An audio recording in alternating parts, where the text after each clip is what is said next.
மிதுனம். மிதுன ராசிக்காரர்களுக்கு இந்த வாரத்திலிருந்து ஒன்று நடக்குது. என்ன நடக்குது? ராசியில் செவ்வாய் உட்காருகிறார். ராசியில் செவ்வாய் அமர்வது என்பது கோபதாப அமைப்புகளை அப்படியே கொண்டு வந்து கொடுக்கக்கூடிய ஒரு அமைப்பு. ஆகவே ஒரு நிலையில் இன்னொன்று பார்த்தா 3ஆம் இடத்துல தைரிய வீரிய ஸ்தானத்திலையும் இவர் உட்காந்துருக்கிறாரு. யார் உட்காந்துருக்கிறாரு? இவர் சூரியனோடு சேர்ந்து ராசிநாதன் உட்காந்துருக்கிறாரு. தைரியங்கள்லாம் பிறக்கக்கூடிய அமைப்புகள் உண்டு. பெரிய தலைமுழுகி போகின்ற எந்த விதமான விஷயங்களும் வந்துடாது. படிப்படியாக அப்படியே மிதுன ராசிக்காரர்கள் நல்லவைகளுக்கான அத்தனை ஆரம்பங்களிலும் வந்து கொண்டிருக்கிறீர்கள் என்பதுதான் உண்மை. அப்படிலாம் ஒன்றும் பெரிய கஷ்டங்கள் 3 வருடங்களுக்கு முன்பு இருந்த கஷ்ட நஷ்டங்கள் எதுவும் இப்போது மிதுன ராசிக்காரர்களுக்கு இல்லை. ஆகவே அப்படியே ஒன்றும் சோகங்கள் எதுவும் இல்லாத ஒரு அமைப்பாக இருக்கும்.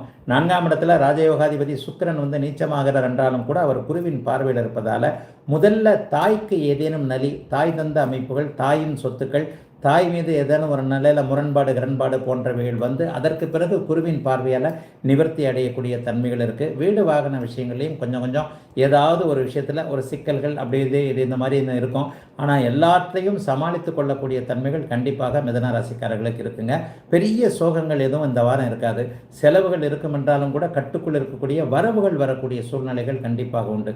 ஏனென்றால் உங்களுக்கு இவரை பார்த்தீங்கன்னா, சந்திரனை பார்த்தீங்கன்னா ஆரம்பத்தில் 12ஆம் இடத்துல மங்கள யோகத்தில் இருக்கிறார். பின்னாடி அப்போ அவங்க ராசியிலே இருக்கிறாரு.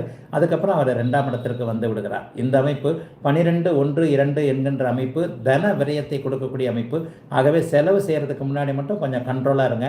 இந்த செலவுக்கு தேவையா, இது செலவு தேவையா, அது செலவு தேவையா, தேவையின்றி கிரெடிட் கார்டை எடுத்துகிட்டு உபயோகப்படுத்துறது, இந்த மாதிரியான விஷயங்களை அப்படியே கொஞ்சம் சுருக்கி கொள்ளக்கூடிய அமைப்புகள் கண்டிப்பாக உண்டு. ஆகவே தேவையின்றி செலவுகள் செய்வதை நிறுத்துவதற்கு அவசியமுள்ள ஒரு வாரமாகவே இந்த வாரம் இருக்குது. மற்றபடி ஆண் பெண் இருபாலருக்கும் வேலை தொழில் அமைப்புகளில் எந்த விதமான சிக்கல்கள் இல்லாமல் நல்ல விதமான அனைத்தும் செம்மையாக நடக்கக்கூடிய ஒரு புதிய அறிமுகம் கிடைத்து அதன் மூலம் நன்மைகள் இருக்கக்கூடிய நல்ல வாரமாகவே அமைந்திருக்கிறது.